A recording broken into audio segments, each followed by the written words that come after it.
أعوذ بالله من الشيطان الرجيم بسم الله الرحمن الرحيم قد أفلح المؤمنون الذين هم في صلاتهم خاشعون والذين هم عن اللغو معرضون والذين هم للزكاة فاعلون والذين هم لفروجهم حافظون إلا على أزواجهم أو ما ملكت أيمانهم فإنهم غير ملومين فمن ابتغى وراء ذلك فأولئك هم العادون والذين هم لأماناتهم وعهدهم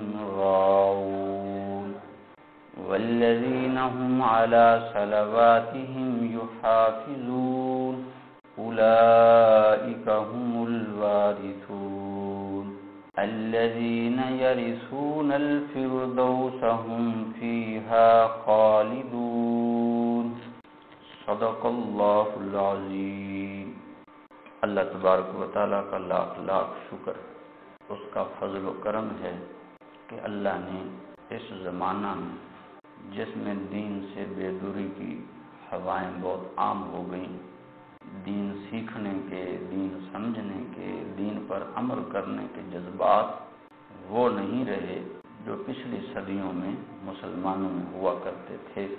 اللہ نے ہمیں اس زمانہ میں بھی اپنے دین کو سمجھنے کی، سیکھنے کی، دین کے لیے گھر سے چند قدم چل کے، سفر کر کے اس دین پر عمل کرنے کے جذبات اللہ نے ہمیں اس زمانہ میں بھی عطا فرما دیے۔ یہ اللہ کا لاکھ لاکھ کرم ہے۔ احادیث کا مفہوم یہ ہے، قرآن مجید کی 20 آیات بھی اس پر دلالت کرتی ہیں۔ کوئی بھی آدمی اپنی مرضی سے اگر دین سیکھنا سمجھنا چاہے تو یہ کسی کے بس کی بات نہیں ہے۔ دین سیکھنے اور سمجھنے کی توفیق تو اللہ اس کو دیتے ہیں جس پر اپنی خالص نگاہ کرم دسیوں بار فرماتے ہیں۔ جو آدمی دین سیکھتا، سمجھتا، اس پہ عمل کرنے کی کوشش کرتا ہے، حقیقت میں وہ بندہ اللہ کی نگاہ کرم میں ہوتا ہے۔ اللہ اس کو دین سیکھنے کی توفیق نصیب فرما دیتے ہیں، ورنہ کسی کی کیا مجال جو اتنی قیمتی چیز جس کے عوض میں اللہ نے وہ جنت عطا کرنی ہو، جس جنت کی نعمتیں، جس کا آرام و سکون، جس کے انعامات و اکرامات، طرح طرح کی آسائشیں، جس کو آج تک کوئی آنکھ نہ دیکھ سکی، کوئی کان اس کی کنہوں کو سن نہ سکا۔ ہم جنت کی جتنی بھی تعریف سن لیں، لیکن جنت اتنی بلند و بالا ہے، ہمارے کانوں میں وہ طاقت ہی نہیں ہے کہ جنت کی وہ بلند و بالا تعریفیں ہمارے کان دنیا میں سن سکیں۔ ہم اپنی طاقت بھر تو جنت کی تعریف کر لیتے ہیں اور سن لیتے ہیں، لیکن اس کی حقیقی لذت تو جنت میں جانے پر ہی ملے گی۔ اللہ نے جس دین کے عوض میں وہ عنایت کرنی ہو اور اپنی عالی شان رضا نصیب کرنی ہو تو بھلا آپ سوچیں، اتنی بڑی نعمت اللہ تبارک و تعالی ہر بندے کو عطا کر دیتے ہیں؟ قطعاً ایسا نہیں۔ جس پر ہزاروں مرتبہ رحمت کرم فرماتے ہیں، اس کے بعد اپنے دین کے سیکھنے کی توفیق نصیب فرماتے ہیں۔ اللہ کا ہم پہ فضل ہے کہ اللہ نے ہمیں چند لمحے کئی ہفتوں سے مل بیٹھنے کی توفیق نصیب فرما دی، جس میں ہم دین کی ضروری باتیں کہ جن کے بغیر نہ دنیا میں نجات ممکن ہے، نہ آخرت میں مرنے کے بعد نجات ممکن ہے، اللہ نے ہمیں سیکھنے کی توفیق نصیب فرمائی ہے۔ اب دعا یہ کرنی چاہیے، اللہ اس پہ عمل کرنے کی بھی تو ہمیں توفیق کامل نصیب فرما دی۔ گزشتہ درس سے ہمارا جو موضوع شروع ہوا وہ موضوع نماز سے متعلق تھا، اور 18ویں پارے کی ابتدائی آیات پچھلے دفعہ بھی تلاوت کی تھیں، اس دفعہ بھی وہی تلاوت کی۔ ان آیات میں اللہ تبارک و تعالی نے سچے اور خالص اور کامیاب ہونے والے مومنین کی چند صفات بیان کی۔ فرمایا دنیا میں رہتے ہوئے جس بندے کے اندر ایمان لانے کے بعد وہ صفات موجود ہیں، وہ بندہ مومن بندہ ہے اور وہ بندہ کامیاب ہے دنیا میں بھی اور آخرت میں بھی۔ اب وہ صفات ہم نے یہ دیکھنا ہے ہمارے اندر موجود ہیں کہ نہیں، اگر ہیں تو اللہ کا شکر، اور اگر ہمارے اندر نہیں ہیں تو وہ صفات ہم اپنے اندر پیدا کر لیں۔ جب ہم صفات اپنے اندر پیدا کر لیں گے تو خدا کی نگاہ میں اللہ قرآن میں وہ بات ارشاد فرماتے ہیں جو بالکل حقیقت ہوتی ہے۔ قرآن میں فرمائی ہوئی بات کے قطعاً خلاف نہیں ہو سکتا۔ اللہ فرماتے ہیں کہ یہ صفات جس بندے میں ہیں وہ بندہ مومن ہے، اور یہ صفات جس میں نہیں ہیں وہ اگرچہ اپنے آپ کو مومن کہتا رہے، خدا کی نگاہ میں وہ مومن نہیں ہو سکتا۔ ان صفات میں سب سے پہلی صفت، سب سے اعلیٰ مقام رکھنے والا عمل اور حکم، جس پہ پچھلی دفعہ بات ہوئی تھی، اور پچھلی دفعہ ہمارا موضوع نماز کے اسی پہلو پہ تھا کہ نماز باقی اعمال اور اللہ کے باقی احکام میں سے کس قدر بلند و بالا شان رکھتی ہے، اور خدا کی نگاہ میں حکم نماز کی اہمیت زکوٰۃ، روزہ، حج، صدقہ و خیرات اور جتنے بھی نیک اعمال ہیں سب سے زیادہ ہے۔ آپ اس سے اندازہ لگائیں، رسول اکرم صلی اللہ علیہ وسلم اللہ کے وہ نبی ہیں جو نبیوں کے بھی سردار ہیں۔ حدیث میں آتا ہے کہ اگر رسول اکرم صلی اللہ علیہ وسلم کو دنیا میں پیدا نہ کرنا ہوتا تو اللہ زمین و آسمان کو پیدا نہ کرتا، تو ہم کہہ سکتے ہیں ہمارے آقا تو اللہ کی وہ محبوب شخصیت ہیں جن کی وجہ سے اللہ نے دنیا کا یہ سارا نظام بسایا اور چلایا ہے اور اس کو آباد رکھا ہے۔ جتنی محبت رب تعالیٰ کو ہمارے آقا صلی اللہ علیہ وسلم سے ہے، جتنا پیار آپ سے ہے، جتنی اہمیت و مقام اللہ کی نگاہ میں ہمارے آقا خاتم النبیین سید المرسلین حضرت محمد مصطفیٰ صلی اللہ علیہ وسلم کا ہے، اتنا مقام، اتنی محبت آج تک نہ کسی نبی کو نصیب ہوئی، نہ کسی ولی کو نصیب ہوئی۔ سب ولیوں کے سردار، سب نبیوں کے سردار وہ حضرت محمد مصطفیٰ صلی اللہ علیہ وسلم ہے، اور فرمایا اے میرے محبوب، میں نے آپ کی سب اگلی پچھلی خطائیں معاف فرما دی۔ اتنا برگزیدہ نبی، لیکن نماز کا حکم اور نماز کا عمل اس نبی سے بھی ساقط نہیں کیا، بلکہ پابند کر دیا کہ آپ بھی نماز پڑھتے رہیے، نماز کو نہیں چھوڑنا۔ وَاسْتَبِرْ عَلَيْهَا، نماز کی پابندی کیجیے۔ رسول اکرم صلی اللہ علیہ وسلم کو نماز سے اس قدر عشق تھا اور خدا کا حکم اتنا سخت تھا جس کی رسول اکرم صلی اللہ علیہ وسلم کو ہر وقت لحاظ اور پاس رہتا تھا۔ ایک مرتبہ جب آپ کے اس دنیا سے وصال کرنے کے آخری ایام تھے، حالت مرض میں چل نہیں سکتے تھے، نماز مسجد نبوی میں پڑھانی تھی۔ آپ کا حجرہ مسجد نبوی کے بالکل کنارے پہ، آپ کے حجرے کا دروازہ جو سیدہ عائشہ رضی اللہ تعالی عنہا کا حجرہ تھا، اس کا دروازہ مسجد نبوی میں کھلا کرتا تھا۔ آپ حجرے سے نکلتے مسجد میں تشریف لے آتے، مسجد میں نماز پڑھ کے پھر اپنے حجرے میں تشریف لے جایا کرتے تھے، یعنی گویا کہ آپ کا گھر مسجد نبوی کے بالکل ساتھ تھا۔ تو مرض اتنی تھی چل نہیں سکتے تھے، سیدہ عائشہ رضی اللہ عنہا کو بلایا، فرمایا عائشہ اپنے ابا ابو بکر کو کہو کہ وہ لوگوں کو نماز پڑھا دیں، میرے اندر جانے کی سکت نہیں ہے۔ کہنے لگیں یا رسول اللہ، میرے والد کمزور دل کے ہیں، وہ آپ کی جگہ پہ کھڑے کیسے ہو سکیں گے؟ مصلی نبوی آپ کا مصلی، اس پہ ابو بکر تو نہیں کھڑے ہو سکتے، آپ عمر کو کہہ دیں۔ فرمایا میں جو کہہ رہا ہوں بس ابو بکر کو کہو نماز پڑھائیں۔ سیدہ عائشہ رضی اللہ عنہ فرماتی ہیں رسول اکرم صلی اللہ علیہ وسلم کے اصرار سے میں نے اپنے ابا ابو بکر کو جا کے رسول اللہ صلی اللہ علیہ وسلم کا پیغام پہنچایا کہ آقا فرما رہے ہیں کہ آپ نماز پڑھائیں، میں نماز کے لیے نہیں آ سکتا ہوں۔ سیدنا ابو بکر رضی اللہ تعالیٰ عنہ تشریف لے آئے، نماز کا وقت ہو گیا، مصلی پہ کھڑے ہو گئے۔ سیدنا بلال رضی اللہ تعالیٰ نے تکبیر شروع کی۔ جب یہ الفاظ کہے سیدنا بلال نے حی علی الصلاۃ، حی علی الصلاۃ، نماز کی طرف آؤ، نماز کی طرف آؤ، حی علی الفلاح، حی علی الفلاح، کامیابی کی طرف آؤ، کامیابی کی طرف آؤ۔ تو سید عائشہ فرماتی ہیں یہ الفاظ حجرے میں آ رہے تھے، رسول اللہ صلی اللہ علیہ وسلم حضرت بلال کے ان الفاظ کو اپنے کانوں سے سن رہے تھے، تو کہنے لگے عائشہ مجھے اٹھاؤ، عائشہ مجھے اٹھاؤ، میں نماز کے لیے جانا چاہتا ہوں۔ سید عائشہ رضی اللہ عنہ فرمانے لگی یا رسول اللہ آپ مریض ہیں، آپ معذور ہیں، آپ اگر نماز کے لیے نہیں جائیں گے تو آپ پر تو کوئی جرم نہیں ہے، ابو بکر کو آپ نے فرما دیا ہے اور ابو بکر نماز پڑھا رہے ہیں، آپ ادھر ہی نماز پڑھ لیں، آپ نہ تشریف لے جائیں۔ کہنے لگے عائشہ مجھے اٹھاؤ، میری آنکھوں کی ٹھنڈک میری نماز میں ہے، میری آنکھوں کی ٹھنڈک نماز میں ہے۔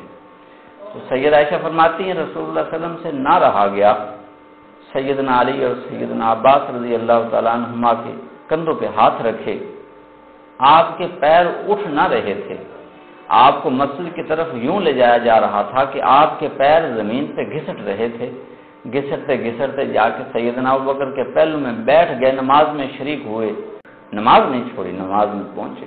آج کا مسلمان عجیب ہے، رسول اکرم صلی اللہ علیہ وسلم کے ساتھ محبت کا دعویٰ بھی کرتا ہے، آپ سے پیار اور عشق کا دعویٰ بھی کرتا ہے، لیکن ہر روز مرد و عورت 5 مرتبہ مسجد سے اذان کی آواز سنتے ہیں، حی علی الصلاۃ کی آوازیں پڑھ رہی ہیں، حی علی الفلاح کی آوازیں پڑھ رہی ہیں، لیکن تب سے مس نہیں ہوتے، جو سوئے ہوئے ہیں، جو کام کاج میں لگے ہوئے ہیں، کام کاج میں لگے ہوئے ہیں، نہ مرد نماز کے قریب جاتے ہیں، نہ عورتیں نماز کے قریب آتی ہیں۔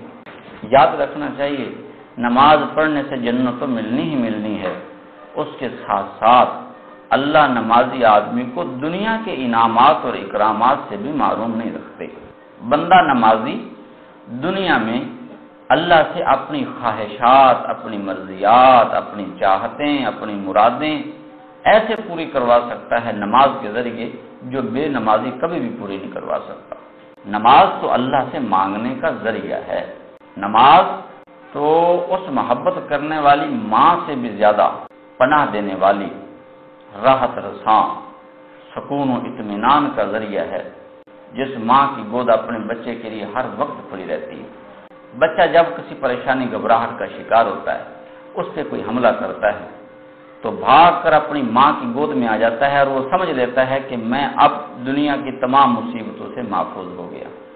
تو یاد رکھنا چاہیے نماز ایک بندے کے لیے ماں کی گود سے 1000 درجہ زیادہ حفاظت دینے والی، پناہ دینے والی چیز۔ جب کبھی آدمی کو پریشانی ہو، جب کبھی آدمی دنیا میں گھبراہٹ کا شکار ہو، جب مرض کے اندر مبتلا ہو، جب کسی غم و علم میں مبتلا ہو، جب اس کو کسی دشمن کا خطرہ ہو، بھاگ کر وہ نماز میں آ جائے تو جو نماز میں آ گیا گویا کہ وہ اپنے رب کی گود میں آ گیا، اللہ نے اس کو محفوظ کر لیا، اب دنیا کا کوئی خطرہ اس کو نقصان نہیں پہنچا سکتا۔ میں چند ایک واقعات جو ہمارے بزرگوں، ہمارے اسلاف صحابہ نے نماز کے ذریعے اللہ سے اپنی مرادیں پوری کروائیں، اور ہم بھی اگر اس طرح کی نماز پڑھ لیں تو ہماری مرادیں بھی ہمارا رب آج بھی پوری کر سکتا ہے۔ بات یہ ہے ہماری نہ نماز ویسی نماز رہی، نہ ہمیں مانگنے کا ڈھنگ اور سلیقہ رہا۔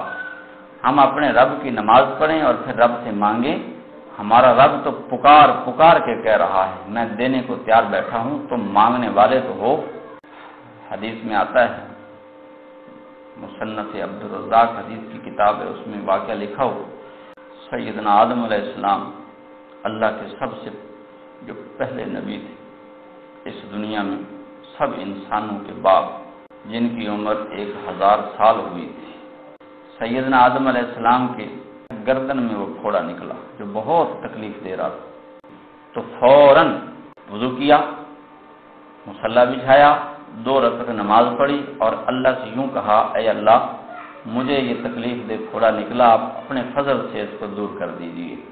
نماز پڑھ کے ہٹے تو وہ پھوڑا گردن سے ڈھلک کے نیچے سینے پہ آ گیا، پھر 2 رکعت پڑھی، اللہ سے مانگ رہے ہیں اللہ یہ پھوڑا مجھے نکلا ہے، آپ اپنے فضل سے میرے اس پھوڑے کو دور فرما دیجیے۔ حدیث میں آتا ہے کہ وہ پھوڑا چلا اور سیدنا آدم علیہ السلام کی کوکھ میں جا کے رک گیا، پھر دعا مانگی اللہ یہ پھوڑا ہے آپ اپنے فضل سے اس کو دور فرما دیجیے۔ وہ پھوڑا خوب سے چلا اور سیدنا آدم علیہ السلام کی ہتھیلی میں آ کے رک گیا۔ پھر دعا مانگی 4تھی دفعہ نماز پڑھ کے، اللہ یہ مجھے پھوڑا نکلا ہے، آپ اپنے فضل سے اس کو ہٹا دیجیے۔ 4تھی مرتبہ جب نماز پڑھ کے اللہ سے مانگا تو وہ پھوڑا وہاں سے انگوٹھے کے اندر آ گیا، ابہام۔ پھر 2 رکعت پڑھی، اللہ سے مانگی تو فرمایا انگوٹھے سے وہ نکل گیا اور ختم ہو گیا۔ اللہ نے ان کو شفا دے دی۔ اس پھوڑے کا علاج انہوں نے کیا سوچا؟ ہمیں جب کوئی تکلیف ہوتی ہے تو ہم فوراً ڈاکٹر کی طرف جاتے ہیں، طبیب کی طرف، طبیعت چیک کرواتے ہیں، دوائی لیتے ہیں، اور اللہ کی طرف کبھی ہمارا دھیان ہی نہیں جاتا۔ ہمارا دھیان تو صرف اور صرف دوائیوں کی طرف رہتا ہے۔ ہم دوائی کو مشکل کشا سمجھتے ہیں، ہم سمجھتے ہیں کہ دوا ہی سے شفا ملے گی، دوا نہیں ہوگی تو شفا نہیں ملے گی۔ یاد رکھنا چاہیے بیماری آئی تو وہ بھی اللہ کی طرف سے، تو بیماری جائے گی تو بھی اللہ کے حکم سے۔ نہ کسی آفت سے بیماری آئی اور نہ ہی بیماری جانے کے لیے دوا کی محتاج۔ دوا کرنا تو صرف سنت اور تدبیر ہے، نگاہ، نظریہ، عقیدہ یہ ہونا چاہیے دوا تو میں کر رہا ہوں لیکن شفا میرے اللہ نے دینی ہے، دوا میں شفا نہیں ہے۔ تو وہ لوگ جب ان کو پریشانی ہوتی تھی تو سب سے پہلے دوا کروانے سے پہلے وہ 2 رکعت نماز پڑھ کے اپنے اللہ سے کہا کرتے تھے، اے اللہ یہ بیماری تو نے دی، تو نے ختم کرنی ہے تو اللہ تو اس کو ختم فرما دے۔ ان کا یقین ہوتا تھا تو اللہ ان کی بیماری کو دوائی کے بغیر ہی ختم فرما دیتے تھے۔ ہمارے ایک بزرگ گزرے ہیں یہاں قریب کے ہی تھے، پچھلے دنوں ان کا انتقال ہوا۔ ان کا یہ حال تھا، جب کبھی ان کو کوئی بیماری ہوا کرتی تھی، آپ حیران ہوں گے کتنا یقین تھا اللہ کے حکموں پہ۔ ان کو جب کبھی تکلیف ہوتی وہ ڈاکٹر کے پاس جاتے، اپنی طبیعت چیک کرواتے، ڈاکٹر نسخہ لکھ دیتا کہ آپ یہ دوائی جا کے میڈیکل سٹور سے لے لیں اور استعمال کریں۔ وہ بزرگ دوائی کی پرچی لے کے میڈیکل سٹور پہ جاتے تھے، وہاں اس سے پوچھتے کہ ڈاکٹر صاحب یہ بتائیں کہ یہ جو دوائی ہے اس کے کتنے پیسے بنتے؟ وہ بتا دیتا تھا کہ یہ دوائی 1 ہفتے کی یا 15 دن کی یہ 500 روپے کی آئے گی۔ تو وہ بزرگ دوائی نہیں لیتے تھے، وہ آ کے ایسا کرتے 500 روپے وہ اللہ کی راہ میں خیرات کر دیتے تھے، اور یہ کہا کرتے تھے کہ رسول اللہ صلی اللہ علیہ وسلم نے ارشاد فرمایا ہے کہ صدقہ بیماریوں کو یوں کھا جاتا ہے جیسے آگ لکڑی کو کھا جاتی ہے۔ تو فرمایا جب میرے آقا نے یہ فرما دیا ہے کہ صدقہ کرنے سے بیماریاں ختم ہو جاتی ہیں تو یہ کیسے ہو سکتا ہے میں صدقہ کروں اور میری بیماری ختم نہ ہو، میں دوائی کیوں لوں؟ تو جا کر وہ 500 روپے صدقہ کرتے۔ زندگی بھر کا ان کا معمول اور لوگوں کا یہ دیکھا ہوا تجربہ تھا کہ وہ دوائی کے پیسے بنوا کے صدقہ کرتے تھے اور ان کی بیماری فوراً چلی جاتی تھی، ویسے ہو جاتے تھے جیسے کسی نے دوائی کھائی اور ٹھیک ٹھاک ہو گیا ہو۔ یہ تو بات ہوتی ہے بندے کے اپنے نظریے اور عقیدے کی۔ اللہ فرماتے ہیں میرا بندہ مجھ پر جیسا گمان رکھتا ہے میں اس کے ساتھ ویسا ہی فیصلہ کرتا ہوں۔ ہمارا گمان یہ بن گیا کہ ہمارے اللہ سے کچھ نہیں ہوتا تو پھر دوائیاں لیتے ہیں تو دوائیوں سے بھی شفا نہیں ملتی۔ زندگی گزر گئی دوائی کھاتے ہوئے، کہتے ہیں کہ دوائی کھا کھا کے کنگال ہو گئے، پیسے لگ گئے لیکن ٹھیک ہو ہی نہیں رہے۔ اصل بات یہ ہے ہم یہ سمجھتے ہیں کہ شفا دوائی میں ہے تو اللہ نے ہمیں سزا دے رکھی ہے کہ اچھا ٹھیک ہے پھر تمہارا مجھ پر یقین نہیں رہا ہے، اب میں تمہیں زندگی بھر پریشان رکھوں گا۔ اگر یقین یہ بن جائے کہ شفا تو صرف اور صرف میرے اللہ کے حکم میں ہے، یہ ہمارا یقین اور نظریہ بن جائے تو آپ یقین جانیں 2-4 روپے کی دوائی بھی کھائیں گے اللہ فوراً بیماری کو اٹھا دے گا۔ بیماری آئی 2-4-5 روپے بھی صدقہ کر دیں گے، صدقے کے جذبات بھی ہم سے ختم ہو گئے۔ ہم صدقہ کرتے ہیں تو سمجھتے ہیں کہ صدقہ کیا، کسی اپنے رشتہ دار غریب کی مدد کر دی، کسی ضرورت مند کی مدد کر دی تو پیسہ لگ جائے گا، تو پیسہ تو کم ہو جائے گا۔ میرے پاس 1000 روپے ہے، میں نے 100 روپے صدقہ کر دیا تو پھر میرے پاس 900 روپے رہ جائیں گے۔ اللہ تبارک و تعالیٰ کا قرآن مجید میں ضابطہ ہے، اللہ فرماتے ہیں یربی صدقات، اللہ صدقات کو بڑھاتا ہے۔ آدمی جب 1000 روپے میں سے 100 روپے خرچ کرتا ہے، ہمیں نظر آ رہا ہوتا ہے کہ 100 کم ہو گیا، اللہ فرماتے ہیں کہ میرے یہاں یہ 1000 یہ جو 100 روپے خرچ کیا 1000 میں سے یہ 700 گنا بڑھ گیا، میں نے اس میں اضافہ کر دیا۔ اور اس اضافے کی شکل یہی ہوتی ہے کہ اللہ تعالیٰ جو پیسہ لگنا ہوتا ہے وہ بیماریاں، وہ پریشانیاں، وہ ضرورتیں تھوڑے پیسے کے اندر سمیٹ دیتے ہیں، کیونکہ وہ تو اللہ کے قبضہ قدرت میں ہے۔ اور جب اللہ بے برکتی ڈالتے ہیں تو ہزاروں روپے لگ رہے ہوتے ہیں، نہ بیماریاں ختم ہوتی ہیں، نہ پریشانیاں ختم ہوتی ہیں، بندہ بس اسی میں الجھا ہوا ہے، پیسہ آئے میں لگاؤں تو ٹھیک ہوں گا۔ یاد رکھنا چاہیے پیسے میں ضرورتوں کا پورا ہونا نہیں ہے، ضرورتوں کا پورا ہونا تو اللہ کے حکم سے، اس کی مشیت سے ہوتا ہے۔ بس یہ ہمارے یقین کی کمی ہے۔ سیدنا انس رضی اللہ تعالیٰ عنہ کا باغ تھا، جو مسیرین، وہاں پہ کچھ علاقے آبادیاں ہیں، مسیرین اور غضبان، سیدنا انس رضی اللہ عنہ کا باغ وہاں تک پھیلا ہوا تھا۔ ایک عرصہ گزر گیا تھا، بارش نہ ہوئی تھی، باغ خشک ہو رہا تھا۔ حضرت انس رضی اللہ عنہ کا مالی خادم وہ آیا اور کہنے لگا، حضرت باغ خشک ہو رہا ہے، پانی ہے نہیں، اب کیا کریں؟ فرمانے لگے، اچھا تم یہاں ٹھہرو، میں تھوڑی دیر میں آتا ہوں۔ گئے، وضو کیا، 2 رکعت نماز پڑھی اور اللہ سے مانگا، اللہ میرا باغ ہے، خشک ہو رہا ہے اور پانی آنے میں نہ نہروں کا محتاج نہ نالوں کا محتاج، تو قادر ہے، تو چاہے تو آسمان سے بارش برسا کے لوگوں کی ضرورتیں پوری کر دے۔ دعا مانگ کے آئے، مالی سے پوچھا، بھائی دیکھو کوئی بارش کا انتظام ہوا ہے؟ اس نے آ کے کہا، حضرت کچھ بھی نہیں ہوا، مسئلہ صاف ہے، بادل نہیں۔ پھر گئے، دوسری مرتبہ جا کے نماز پڑھی۔ دیکھیے یہ بار بار نماز پڑھتے ہیں اللہ سے۔ ہمارا حال تو یہ ہے، کہیں بیان سنا کہ نماز سے پریشانیاں دور ہوتی ہیں، مرد ہوں یا عورتیں۔ گھر میں گئے، ایک دن نماز پڑھی اور پھر اوپر دیکھنا شروع کر دیا، پیسہ آ رہا ہے کہ نہیں آ رہا۔ اگر پریشانی بیماری دور نہیں ہوئی تو اللہ سے بدگمان ہو کے نماز چھوڑ دی۔ کسی نے کہا نماز پہ چھوڑ دی، کہتے پڑھنی شروع تو کی تھی لیکن ہماری تو پریشانی دور ہی نہیں ہوئی۔ جب پڑھی اس لیے تھی تو پریشانی کیا دور ہونی ہے؟ اللہ سے بدگمانی ہے۔ ہمارا نظریہ یہ ہونا چاہیے، زندگی بھر میں نماز پڑھ کے اللہ سے مانگتی رہوں گی، کبھی تو میرا اللہ میری ضرورت کو پوری کر ہی دے گا۔ نمازوں کے ذریعے اللہ ضرورتوں کو پورا کرتے ہیں۔ اس یقین سے جب پڑھیں گے تو اللہ پریشانی دور کریں گے۔ دوسری دفعہ جا کے 2 رکعت پڑھ کے پھر اللہ سے مانگا، یا اللہ میرا باغ ہے، خشک ہو رہا ہے تو پانی کا انتظام فرما دے۔ دعا مانگ کے آئے، پوچھا خادم سے، دیکھو کوئی انتظام ہوا؟ اس نے آ کے کہا، حضرت کچھ بھی نہیں ہوا۔ تیسری مرتبہ پھر نماز پڑھی اور پھر دعا مانگی، اللہ تو اپنا فضل فرما، میری اس ضرورت کو اپنے فضل سے تو پورا فرما دے، کہ تو پانی کا انتظام فرما دے۔ پھر آئے اور پوچھا خادم سے، کچھ انتظام دیکھو ہوا؟ بادل آئے، بارش ہوئی؟ نہیں حضرت کچھ بھی نہیں ہوا۔ چوتھی مرتبہ پھر نماز پڑھی، پھر دعا مانگی، کہنے لگے کہ اب جا کے دیکھ۔ خادم گیا، اس نے آ کے دیکھا اور کہنے لگا، ارا مثل جناح الطیر السحاب، کہ حضرت میں دیکھتا ہوں آسمان پہ پرندے کے پر کے برابر بادل آیا ہوا ہے۔ 5ویں مرتبہ پھر نماز پڑھی، پھر کہا اب جا کے دیکھ۔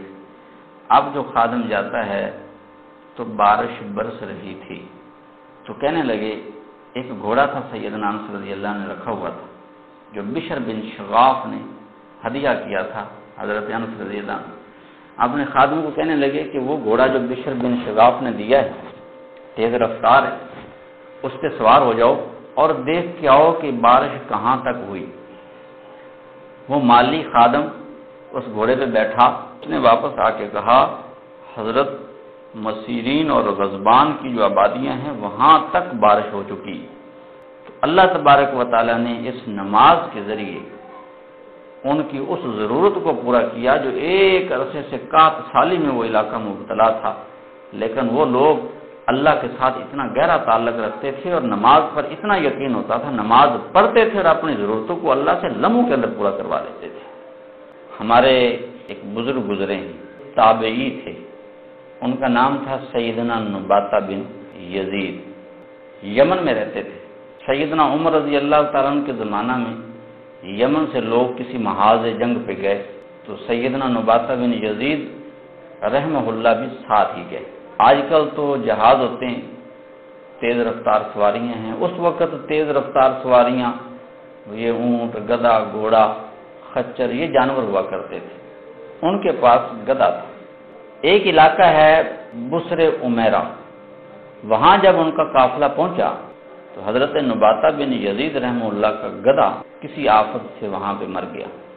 اب دو شکلیں تھیں کہ نباتہ بن یزید یا تو سفر نہ کریں، واپس چلے جائیں، پیدل سفر کرنا بہت مشکل تھا۔ دوسری صورت یہ تھی کہ اپنے کسی ساتھی کے ساتھ اس کی سواری پہ سوار ہو جائیں۔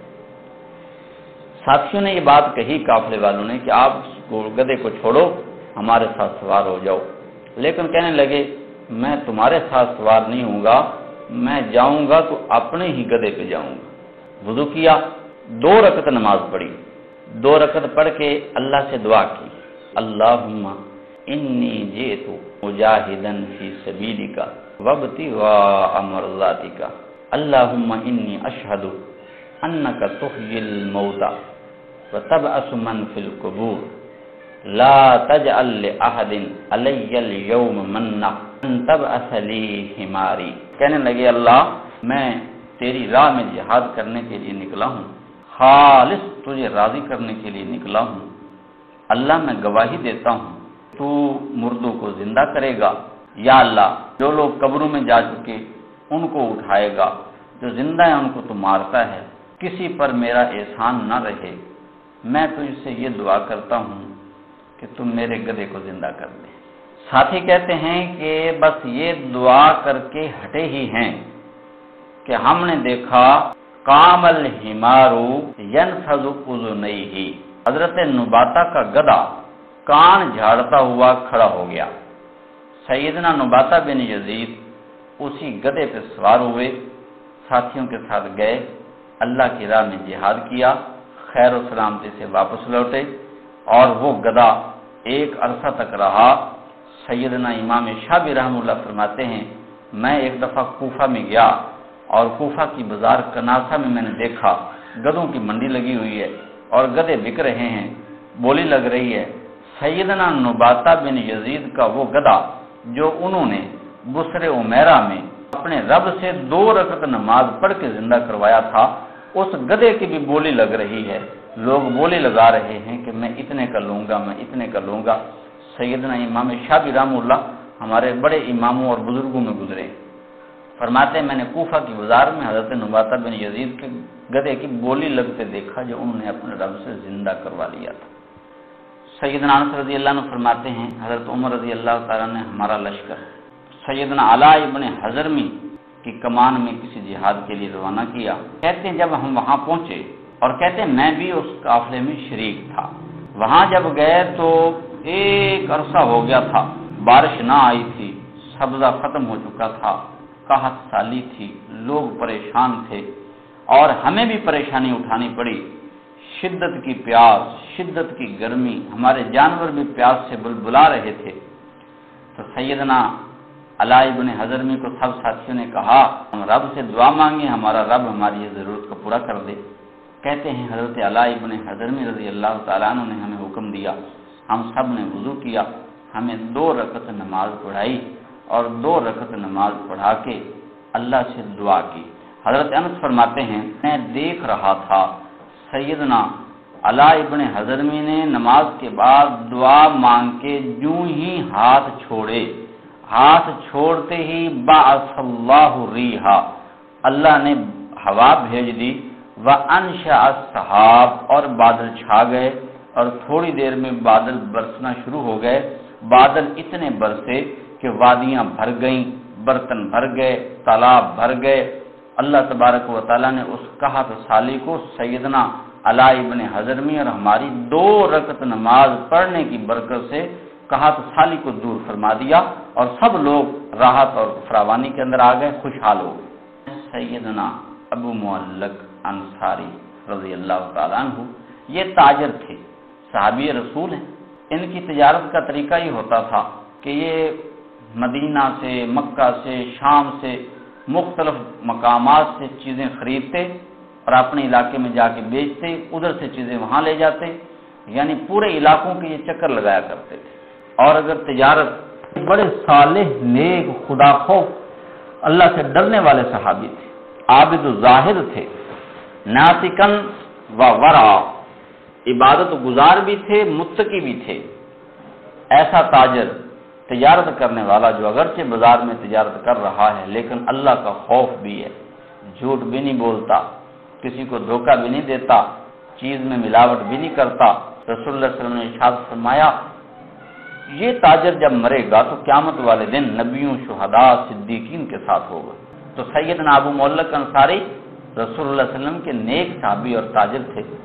ایک بار کسی راستہ سے گزر رہے تھے اور وہاں ڈاکو نے پکڑ لیا، سامان تجارت سارا لے لیا۔ وہ ڈاکو کہنے لگا انا قاتلو کا، میں آپ کو اب قتل کرنے لگا ہوں۔ سیدنا ابو معلق کہتے ہیں بھائی آپ کی غرض سامان سے تھی، سامان آپ نے لے لیا اور یہ لے لیجئے، باقی مجھے قتل کر کے آپ کیا کریں گے مجھے جانے دیں۔ وہ جواب میں کہنے لگا کہ سامان تو میرا ہی ہے، باقی آپ کو قتل کرنا یہ مجھ پر ضروری ہے، وہ میں نے قتل کرنا ہی ہے۔ تو جب دیکھا کہ یہ مجھے نہیں چھوڑتا تو کہنے لگے بھائی ٹھیک ہے تو قتل کر دے، لیکن مجھے تھوڑا سا موقع دے دے، مجھے 4 رکعت نماز تو پڑھنے دے۔ اس نے کہا ٹھیک ہے 4 رکعت نماز پڑھ لو۔ 4 رکعت نماز پڑھی، آخری سجدہ کیا اور آخری سجدے سے سر نہ اٹھایا اور یہ دعا مانگنا شروع کر دی آخری سجدے میں، یا ودود یا ذل عرش المجید یا فعال لما یرید اسألک بعزک الذی لا یرام وبملکک الذی لا یضام وبنورک الذی ملأ ارکان عرشک ان تکفینی شر ھذا اللص یا مغیث واغثنی یا مغیث واغثنی یا مغیث واغثنی۔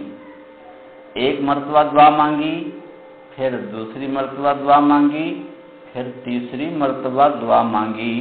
تو تیسری مرتبہ دعا مانگنے پر ہوا کیا، ایک گھوڑ سوار آیا، اس نے اپنے گھوڑے کے دونوں کانوں کے درمیان ایک لمبا نیزہ رکھا ہوا تھا اور آتے ہی اس نے ڈاکو کے سینے میں گھونپ دیا اور اس کو قتل کر دیا۔ قتل کرنے کے بعد سیدنا ابو معلق کہتے ہیں میرے پاس آیا اور مجھے کہنے لگا قم، اللہ کے بندے سجدہ سے سر اٹھا۔ میں جب سجدہ سے سر اٹھاتا ہوں میں کیا دیکھتا ہوں کہ میرا قاتل قتل ہوا پڑا ہے، ڈاکو۔ تو میں نے اسے پوچھا اے اللہ کے بندے تو کون ہے؟ اس نے کہا میں 4تھے آسمان کا فرشتہ ہوں۔ جب آپ نے پہلی مرتبہ سجدہ میں یہ دعا مانگی تو آسمان کے دروازوں میں کھڑکھڑاہٹ پیدا ہو گئی۔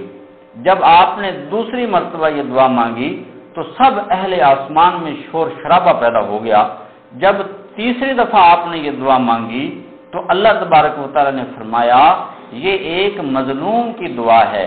تو میں نے کہا اے اللہ اس کی مدد کے لیے آپ مجھے بھیج دیجئے، تو میرے اللہ نے مجھے اجازت دی، میں آپ کی اس دعا کی برکت سے مدد کے لیے اترا اور میں نے آتے ہی آپ کے قاتل کو قتل کر کے آپ کو نجات عطا فرما دی۔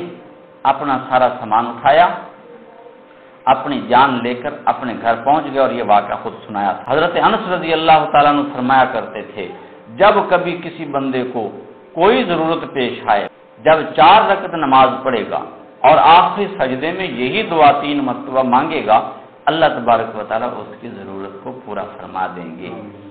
4 رکعت نماز پڑھے گا، ہم نماز نہیں پڑھتے، نماز کے بغیر بزرگوں کے پاس چلے جاتے ہیں۔ اب عادت یہ بن گئی، پتہ نہیں میرے پاس کتنے ساتھی آتے ہیں، وہ آگے کیا کہتے ہیں جی حضرت صاحب ہماری یہ ضرورت ہے، آپ دعا کریں پوری ہو جائے۔ آج صبح بھی 1-2 ساتھی آئے، کہنے لگے جی کہ میرا بچہ جو ہے وہ ابو ظبی میں رہتا ہے، آیا ہوا ہے، تو آپ دعا کر دیں کہ اس کا وہاں پر رزق کی ترتیب اچھی بن جائے۔ وہ بھی ساتھ تھا۔ میں نے پوچھا نماز پڑھتا ہے؟ نماز نہیں پڑھتا۔ نماز نہ پڑھنی پڑے، اللہ سے خود نہ مانگنا پڑے، بس بزرگوں کے پاس چلے جائیں اور ان کو جا کے کہہ دیں کہ تم ہی اللہ سے سب کچھ کروا دو۔ زندگی بھر وہ بزرگ مانگتے رہیں، کبھی بھی بے نمازی کے حق میں بزرگ کی دعا قبول نہیں ہوگی۔ خود رسول اکرم صلی اللہ علیہ وسلم نے ارشاد فرمایا کہ بے نمازی کو اللہ جو سزائیں دیتے ہیں ان سزاؤں میں سے ایک سزا یہ ہے کہ اللہ والے جب دنیا میں لوگوں کے لیے دعا مانگتے ہیں تو بے نمازی اللہ والوں کی دعا سے محروم رہتے ہیں، اللہ والوں کی دعا بھی بے نمازیوں کے حق میں قبول نہیں ہوتی۔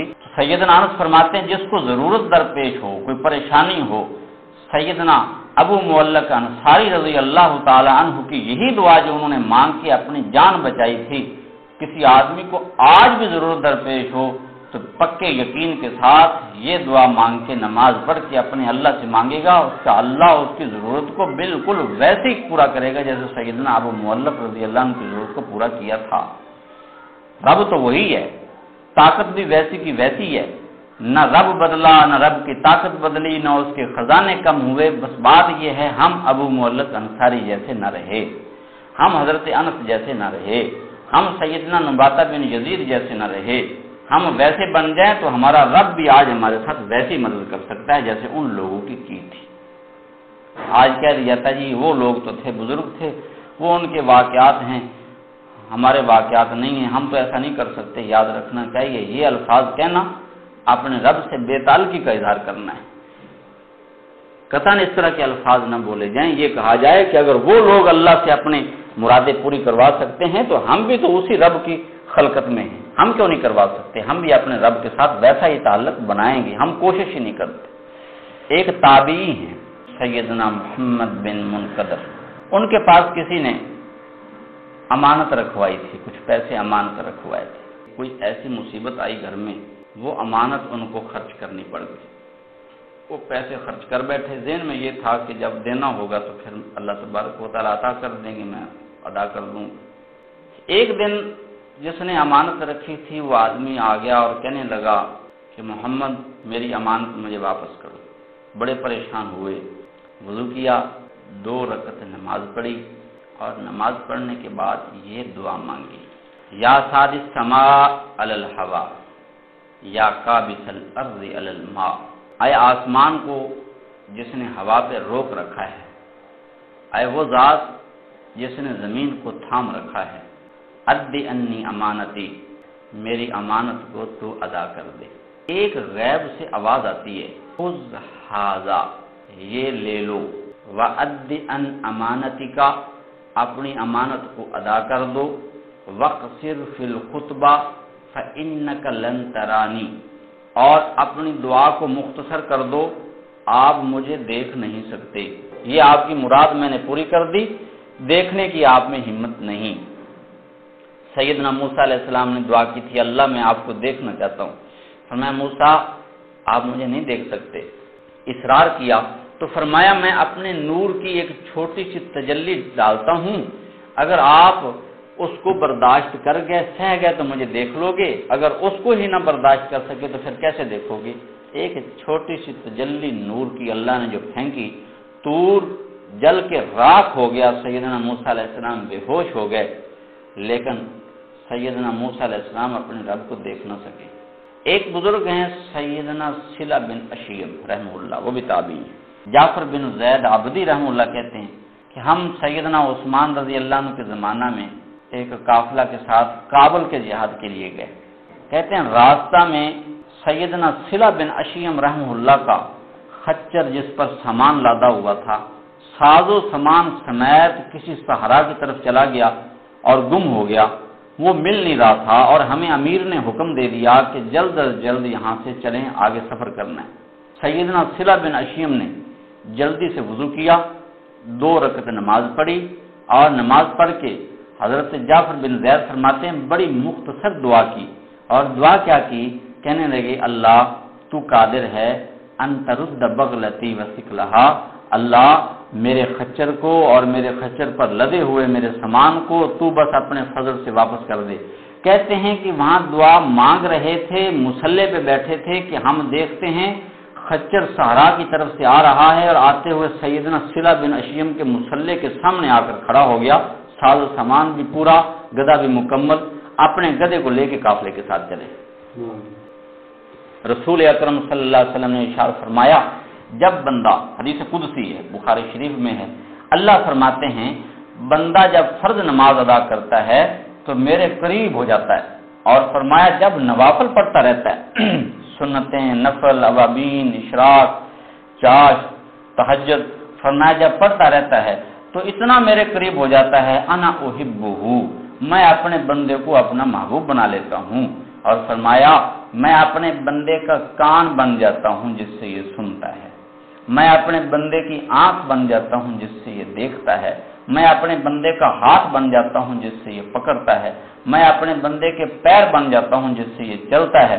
فرمایا جب میرا بندہ مجھ سے کسی چیز کا سوال کرتا ہے میں ضرور بے ضرور اس کے سوال کو پورا کر دیتا ہوں، اور جب میرا بندہ کسی مصیبت سے مجھ سے پناہ مانگتا ہے میں اپنے بندے کی مصیبت کو ضرور بے ضرور دور کر دیتا ہوں۔